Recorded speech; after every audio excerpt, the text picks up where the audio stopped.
আমাৰ মহান ত্ৰাণকৰ্তা প্ৰভু যীশুখ্ৰীষ্টৰ নামত নমস্কাৰ প্ৰিয় শ্ৰোতা। আজিৰ শাস্ত্ৰ পাঠ ২ পিতৰ ১ নম্বৰ অধ্যায়ৰ ১৬ৰ পৰা ২১ নম্বৰ পদ। কাৰণ আমাৰ প্ৰভু যীশুখ্ৰীষ্টৰ পৰাক্ৰমৰ আৰু আগমনৰ কথা তোমালোকক জনাওঁতে আমি বুদ্ধিৰে সজা গল্পকথাৰ অনুগামী নাছিলো, কিন্তু তেওঁৰ মহিমাৰ দেখা সাক্ষী আছিলো। কিয়নো এওঁ মোৰ প্ৰিয় পুত্ৰ, এওঁতেই মই পৰম সন্তুষ্ট।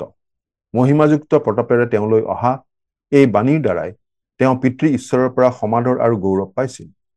আৰু আমি তেওঁৰ লগত পবিত্ৰ পৰ্বতত থাকোঁতে স্বৰ্গৰ পৰা অহা সেই বাণী নিজে শুনিলো, আৰু আমি ভাৱবাদীসকলৰ বাক্য আগতকৈ দৃঢ় হৈ থকা পাইছো। দিন নহয় মানে, আৰু তোমালোকৰ হৃদয়ত প্ৰভাতীয় তৰা উদয় নহয় মানে, আন্ধাৰময় ঠাইত পোহৰ দিয়া প্ৰদীপৰ সদৃশ সেই বাক্যলৈ যে তোমালোকে মন দিছা, ভাল কৰিছা। কিয়নো প্ৰথমে ইয়াকে জানিছা যে শাস্ত্ৰৰ কোনো ভাৱবাণী কওঁতাৰ নিজৰ ব্যাখ্যাৰ বিষয় নহয়, কাৰণ ভাৱবাণী মানুহৰ ইচ্ছাৰে কেতিয়াও অহা নাই, কিন্তু মানুহবিলাকে পবিত্ৰ আত্মাৰ দ্বাৰাই চালিত হৈ ঈশ্বৰৰ পৰা কথা পাই ক'লে। সেয়া আছিল ২ পিতৰ ১ নম্বৰ অধ্যায়ৰ ১৬ৰ পৰা ২১ নম্বৰ পদ। পাচনি পিতৰে বিশেষভাৱে গুৰুত্ব দিছে ঈশ্বৰৰ বাক্যৰ বৈধতা বিষয়টোত। আজি পৃথিৱীত দুটা শক্তি আছে, অভিকেন্দ্ৰিক বল আৰু অপকেন্দ্ৰিক বল। অপকেন্দ্ৰিক বলে বস্তু এটাক কেন্দ্ৰৰ পৰা বাহিৰলৈ ঠেলি দিয়ে। যদি আমি এটা বল ৰছীৰে বান্ধি আঙুলিৰে ঘূৰাওঁ, তেন্তে বলটোৱে ৰছীডাল টানিব আৰু আঙুলিটোৰ পৰা আঁতৰি যাবলৈ চেষ্টা কৰিব। অভিকেন্দ্ৰিক বলটো ইয়াৰ বিপৰীত, ই কোনো এটা বস্তুক কেন্দ্ৰৰ ফালে টানি থাকে।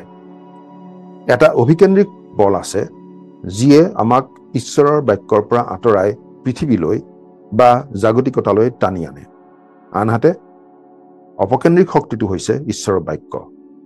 ইয়েই একমাত্ৰ শক্তি যিয়ে আমাক এই বিশ্ব ব্যৱস্থাৰ পৰা আঁতৰাই ঈশ্বৰৰ ওচৰলৈ লৈ যাব পাৰে।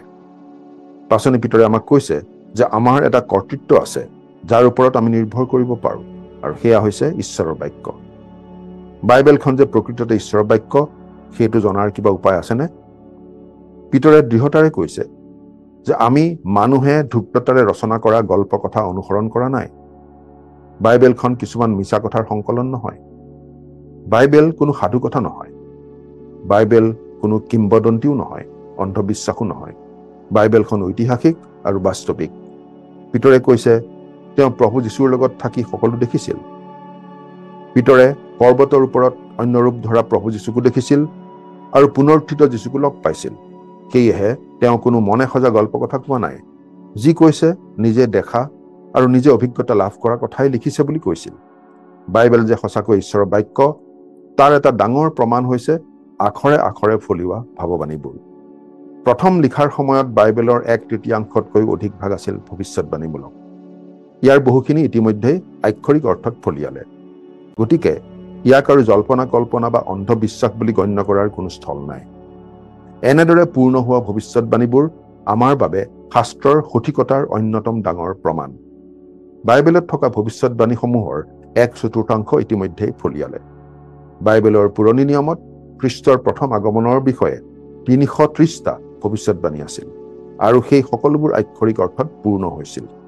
কোনো মানুহেই ইমান সঠিকভাৱে তেনেকৈ অনুমান কৰি কথাবোৰ লিখিব নোৱাৰে। সেয়া ঈশ্বৰৰ পৰা অহা বাক্যৰ বাবেহে তেনেদৰে ফলিওৱাটো সম্ভৱ। আমাৰ খ্ৰীষ্টীয় বিশ্বাসটো ঈশ্বৰৰ সেই জীৱন্ত বাক্যৰ ওপৰত প্ৰতিষ্ঠিত। প্ৰাৰ্থনা কৰিম। স্বৰ্গত থকা মৰমীয়াল পিতৃ ঈশ্বৰ, বাইবেল তোমাৰ জীৱন্ত বাক্য, আৰু ইয়াৰ মাজেৰে তুমি আজিও আমাক কথা কোৱা। আমি বাইবেল অধ্যয়ন কৰা আৰু তাৰ কথাবোৰ জীৱনত প্ৰয়োগ কৰাৰ ক্ষেত্ৰত যেন কেতিয়াও অৱহেলা নকৰিম, আমাক এনে আশীৰ্বাদ কৰা। আজিৰ দিনটো তোমাৰ হাততে গতাইছো, ত্ৰাণকৰ্তা প্ৰভু যীশুৰ নামত, আমেন।